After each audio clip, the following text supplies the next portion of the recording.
Madame Fanny et Madame Fazzi, pardon, va nous présenter le rapport 435, reprise sur provision pour risque contentieux. Belle transition avec le social. Merci, Monsieur le Président. Oui, alors il s'agit d'un rapport sur une reprise sur provision. La délibération, alors attendez, ça remonte un petit peu. Donc, décide la constitution d'une provision de la délibération numéro 18-364 de l'AC.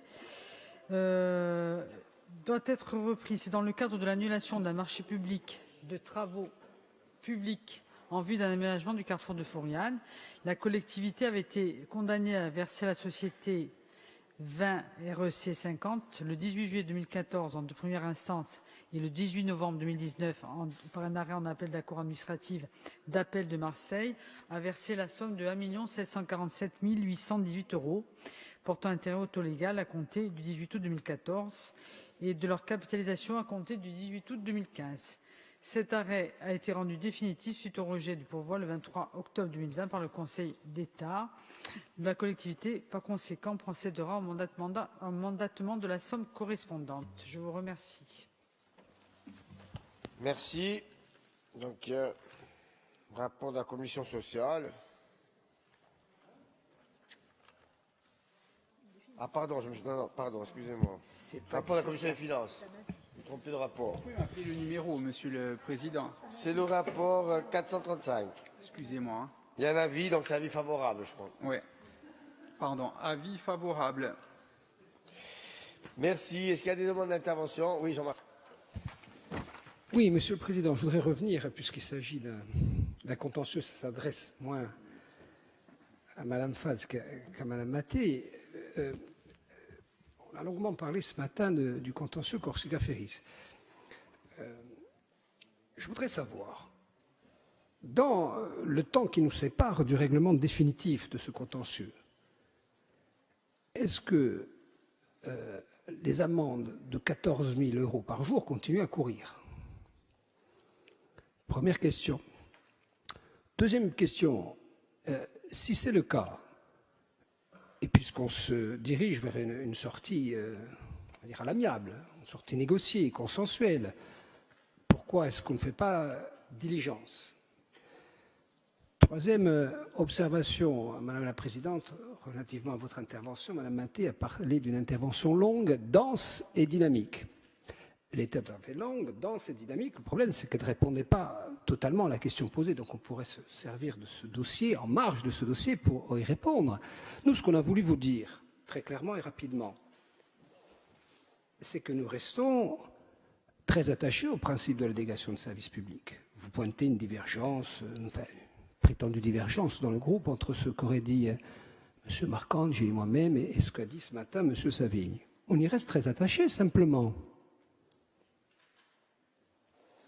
Les chances d'aboutir à une délégation de service public, à quel niveau vous les estimez? Et si oui,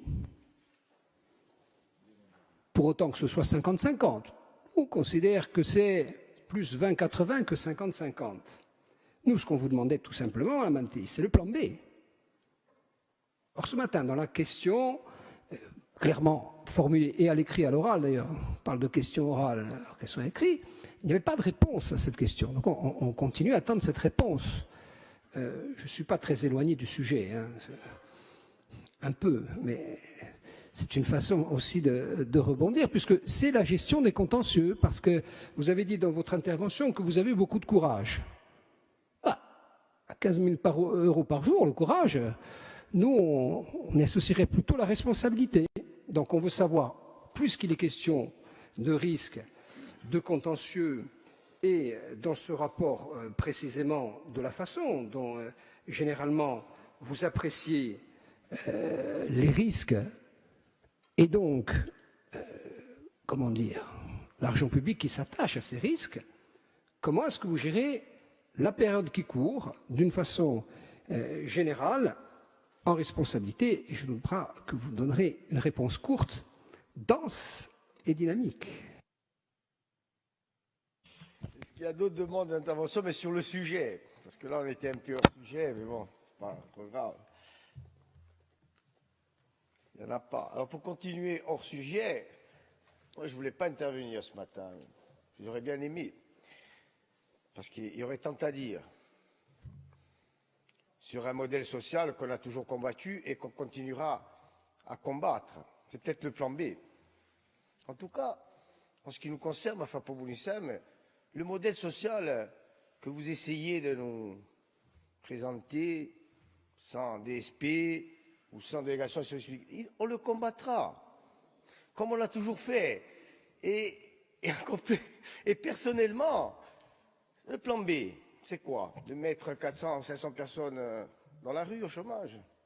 Le plan B, c'est quoi? C'est le modèle social d'une compagnie aujourd'hui qui a mis les Corses presque à genoux. Alors celui-là, le modèle social, vous nous trouverez toujours en face. C'est lequel, votre plan B? On vous le dira, Jean-Martin. Mais en tout cas, soyez sûr que ce n'est pas celui-là qu'on veut. Donc, Madame la conseillère exécutive, si vous voulez répondre même si sur le sujet ou hors sujet, mais en tout cas, je préférerais qu'on reste dans le sujet. Non, mais c'est-à-dire que ça ne sert à rien de répondre, étant donné que le règlement intérieur ne prévoit pas de réponse à la question orale. Donc là, je veux dire, comme le sujet est votre question est complètement hors sujet par rapport au rapport qui a été présenté, Monsieur Mandologne, je suis désolée de vous dire que je ne peux pas vous répondre. C'est une question orale. Votre appréciation que de dire qu'il est hors sujet. Très bien, donc je vais mettre aux voix le rapport pour Fapo-Bouloussem et pour Unsof Youno, le rapport du sujet. Non-participation. Pour Avancem. Abstention. Pour Corinne Front.